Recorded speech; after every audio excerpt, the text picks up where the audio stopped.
반갑습니다. 새나 친구들. 오늘도 묵상의 자리로 나온 우리 친구들을 예수님의 이름으로 환영하고 축복합니다. 여러분과 함께 말씀을 나눌 최성규 목사입니다. 목사님은 초등학교 때 교회를 다니기 시작했는데요. 사실 진짜 신앙생활의 시작은 중학교 때였습니다.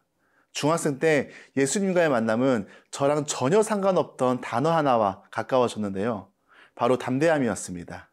이 담대함은 우리가 그리스도인으로 이 땅을 살아갈 때 꼭 필요한데요. 어떻게 담대함을 맛볼 수 있을까요?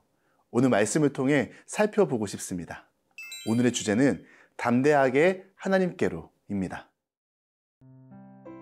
오늘의 말씀은 히브리서 10장 11절에서 25절입니다.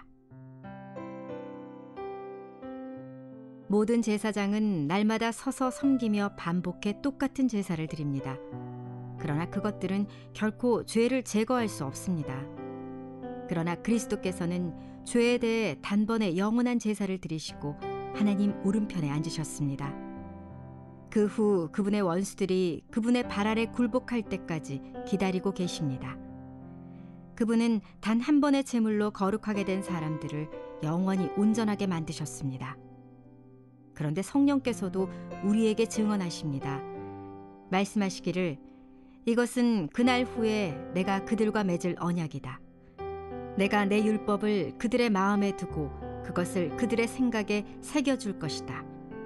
주께서 말씀하신다 라고 하신 후에 덧붙여 말씀하시기를 내가 그들의 죄와 그들의 불법을 다시는 기억하지 않을 것이다 라고 하십니다.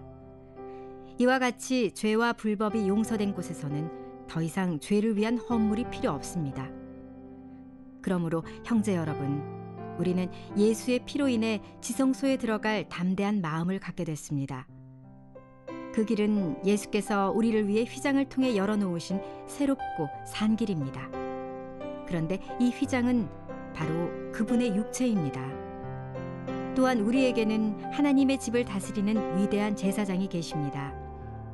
우리가 죄악된 양심으로부터 마음을 깨끗이 씻고 맑은 물로 몸을 씻었으므로 확신에 찬 믿음과 참된 마음으로 하나님께 나아갑시다. 우리가 고백하는 소망의 믿음을 단단히 붙잡읍시다. 이는 약속하신 분이 신실하시기 때문입니다. 또한 우리는 사랑과 선한 일들을 격려하기 위해 서로 돌아봅시다. 어떤 사람들의 습관과 같이 우리들 스스로 모이는 일을 소홀히 하지 말고 오히려 서로 권면합시다. 또한 그날이 다가오는 것을 볼수록 더욱 그렇게 합시다. 11절 말씀 함께 읽겠습니다. 모든 제사장은 날마다 서서 섬기며 반복해 똑같은 제사를 드립니다. 그러나 그것들은 결코 죄를 제거할 수 없습니다. 제사장은 매일 서서 섬깁니다. 똑같은 제사를 반복해서 드리죠. 그러나 이 제사는 죄를 영원히 없애지는 못합니다. 이것은 무엇을 의미하나요? 제사장들의 한계이자 희생제물의 한계를 보여줍니다. 이런 한계 속에서 왜 예수님이 오셔야만 했는지를 성경은 우리 가운데 말씀하고 있습니다.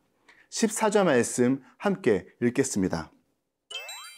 그분은 단 한 번의 제물로 거룩하게 된 사람들을 영원히 온전하게 만드셨습니다. 예수님께서 자신의 몸을 제물로 드리셨죠. 우리가 이 땅에서 하나님의 거룩한 백성이 되었다고 말할 수 있는 이유는 예수님께서 단 한 번 우리의 죄를 없애는 영원한 제사를 드리셨기 때문인데요. 그런데 이렇게 예수님께서 한 번의 제사로 해결하실 거라면 처음부터 이렇게 하시면 안 되나? 이런 질문을 던질 수 있는데요. 여기에는 하나님께서 우리에게 가르쳐주고 싶은 것이 있기 때문입니다. 세상의 사고방식은요, 일한 만큼 받는 것이죠. 우리의 상식 또한 그렇잖아요. 열심히 한 사람이 신앙이 있고 열심히 하니 복을 받는다고 생각하는데요. 아무것도 하지 않는 사람이 잘 되는 것을 보면 부당하다라고 여기는 것도 사실 그 때문입니다. 하나님께서는요, 이러한 사고방식을 무너뜨리기 위해 율법을 주셨습니다. 율법이 가진 한계가 있는데요. 인간의 죄를 완전히 사할 수 없고 백성들의 죄는 쌓여만 가죠. 심지어 제사장들도 하나님 앞에 죄를 짓습니다. 우리의 힘으로는 율법을 다 지킬 수 없고 죄의 문제를 해결할 수 없음을 보여주는데요. 그런데 예수님께서 대제사장이 되셔서 한 번의 제사를 드리셨습니다. 또한 예수님 자신이 희생제물이 되어주셨죠. 다시 말해 우리는 거룩함을 입을 만한 존재가 되지 못하는데 예수님 때문에 우리는 거룩한 존재가 되었습니다. 그래서 이것을요, 은혜라고 합니다. 하나님은 우리에게 이 모든 것이 은혜라는 것을 알려주기 위해서 이러한 방법을 선택하셨습니다. 사랑하는 새나 친구들, 우리는 예수님으로 인해 우리의 죄를 용서받았고 예수님께서 우리를 온전한 사람으로 만들어 가실 것입니다. 우리가 할 일은 무엇일까요? 예수님께 붙잡혀 있는 것입니다. 묵상을 통해 말씀이신 예수님을 마음의 주인으로 모시며 살아가는 우리 새나 친구들이 되길 축복합니다.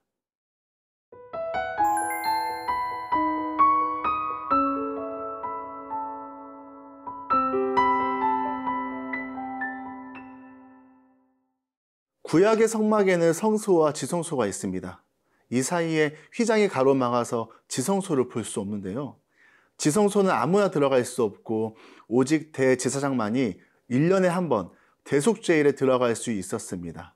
성소와 지성소를 구분짓는 이 휘장은요, 매우 크고 두꺼운 천입니다.